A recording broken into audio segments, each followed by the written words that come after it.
SPO is the best. Alright, let's lock in. Welcome back to the Super PE Online channel. By the end of this video, you should be able to explain the function and the importance of the main components that make up a balanced diet. So carbohydrates, proteins, fats, minerals, vitamins, fiber, and water. You should be able to explain what we mean by energy balance using the terms energy intake and energy expenditure and why it's important for performance. And lastly, you should be able to understand what ergogenic aids are, why they are used, and their benefits and risks. And there are 3 types of ergogenic aids that we are going to look into. All right, let's jump straight in and look at the components of a balanced diet. So a balanced diet is basically a diet that has the right types of foods in the right quantities. And we're going to look at the main components that you need to know and how they affect performance. So starting with carbohydrates. Carbohydrates are your main source of fuel for your body, especially when you're exercising in high intensity activity. Carbohydrates get broken down into glucose and get stored as glycogen in your muscles and the liver.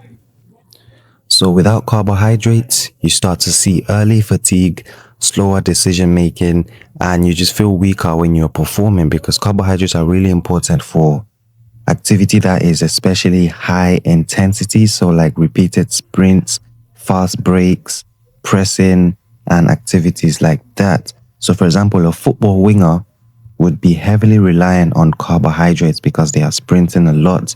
Same with the 800-meter runner. Okay, next we have protein, and protein supports growth, repair, and recovery, especially after you're done training. It also contributes to functions like enzyme repair and muscle repair as well.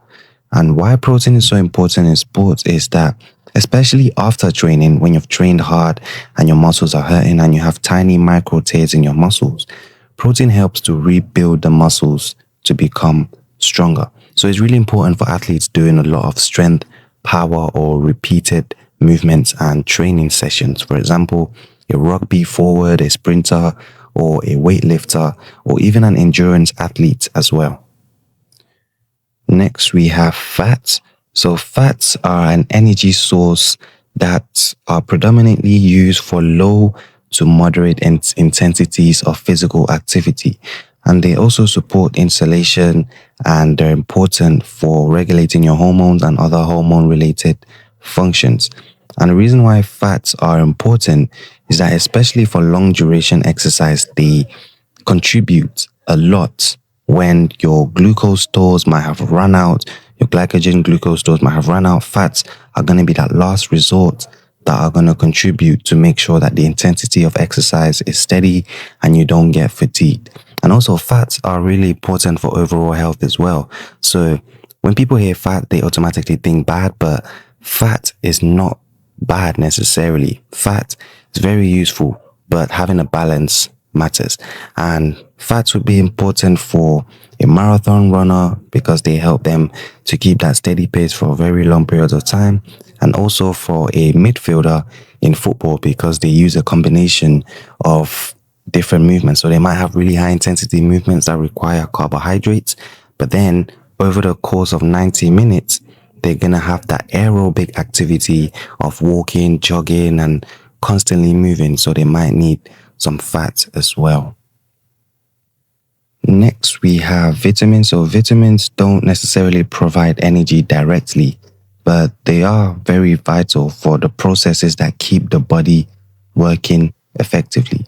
And it matters because it does things like supporting your metabolism, your immune system, and repairing tissue and ensuring that your overall health is at a good level. And for minerals, there are certain minerals you need to know and the key body functions that they are responsible for. So iron is linked to hemoglobin and oxygen transport. So if you are iron deficient, then usually you don't have as much hemoglobin, so you can't carry oxygen effectively through the blood. Next, we have calcium. Calcium supports bone health and muscle function. So if you have less calcium, a calcium deficiency, you might have weaker bones. And next, we have sodium and potassium.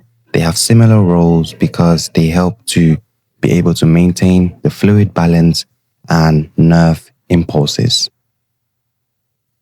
Then we move on to fiber. Fiber is very straightforward. Fiber supports digestive health and it helps to regulate how the body processes food. And this is important because it helps to maintain a steady release of energy from meals and it also supports your gut health. So in real life, some athletes might actually reduce their fiber intake immediately before a competition, before an event to be able to avoid stomach issues. But overall, fiber is a very important part of a healthy life. Okay, lastly, we have water. And what does water do? Water helps to regulate our body temperature. It helps to maintain blood volume so that oxygen and nutrients can be transported effectively. And it also supports joint lubrication and overall function of the body. Usually UK guidance, I think, is to drink around 6 to 8 glasses of water a day, around 2 liters of water a day. But you may need more if you are an active person or you are in heat.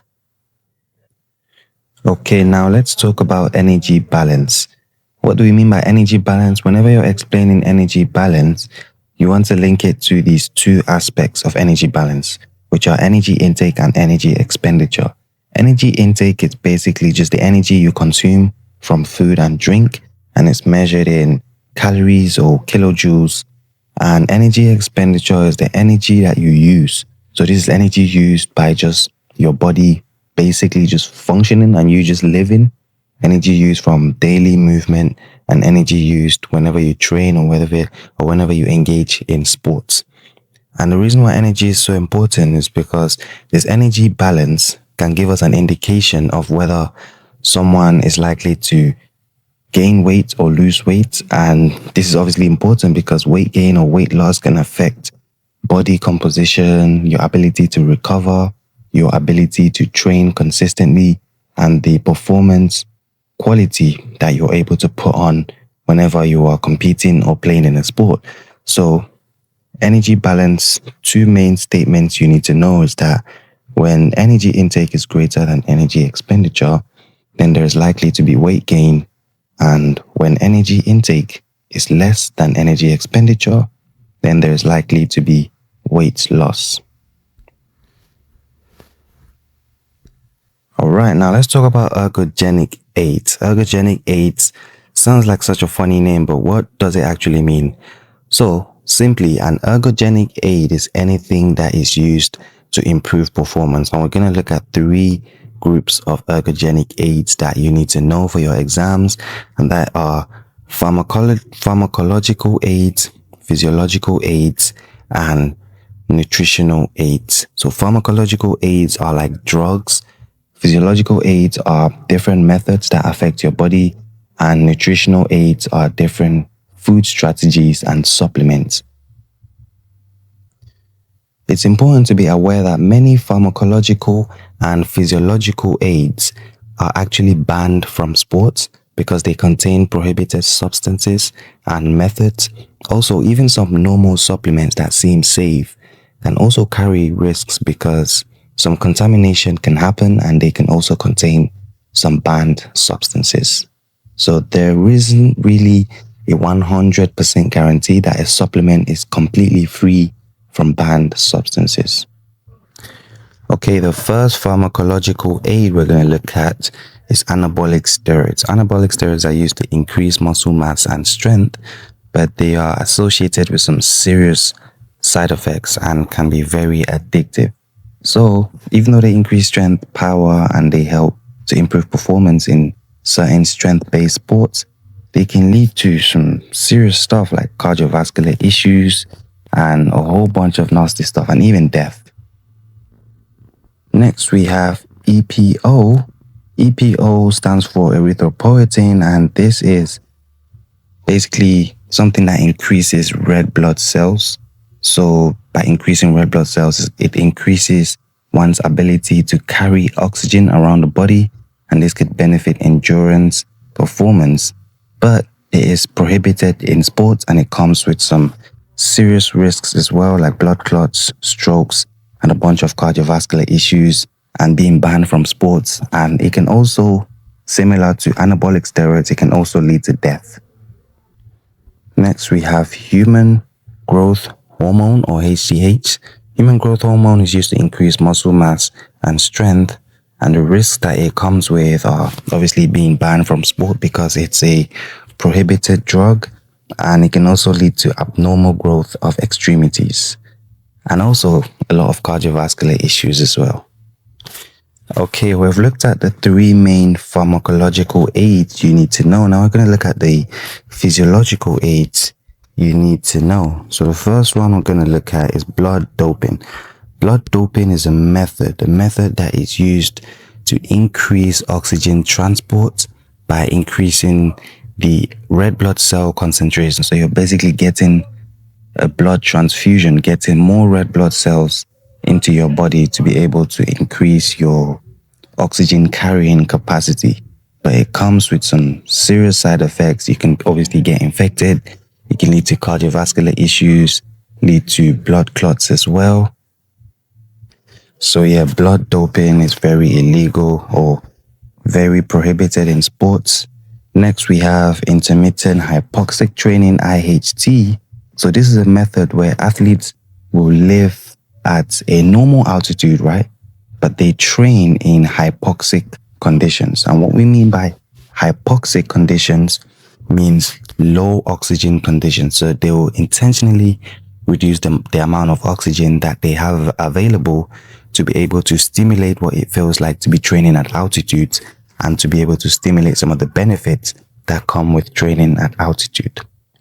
So as much as IHT can improve cardiovascular endurance and VO2 max and performance, sometimes it can be difficult to implement because there's a lot of moving parts. Sometimes there's a lot of equipment that needs to be used. So that is IHT, and then we move on to cooling aids. Cooling aids are just any strategy that is used to reduce body temperature in the heat and to delay fatigue as well. So this could be an ice pack or cold water immersion or a cold towel or whatever the method is, as long as it's cooling you down so that it can delay fatigue. So those are the physiological aids. Now let's look at the nutritional aids. Nutritional aids are usually the ones that come up the most in exam. So we're going to quickly go through them because these are very straightforward. So amount of food is basically just the energy intake that you get from food.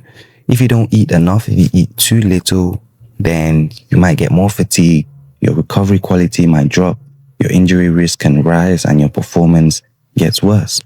Next, we have composition of meals. Composition of meals just means the balance of the different nutrients that you have in your body. So macro and micronutrients that you have in your body and how this can feed into different sports. So different sports need different composition of nutrients. So a marathon runner doesn't need the same sort of diet as a sumo wrestler. For example, a marathon runner would need more carbohydrates and fats in their diet.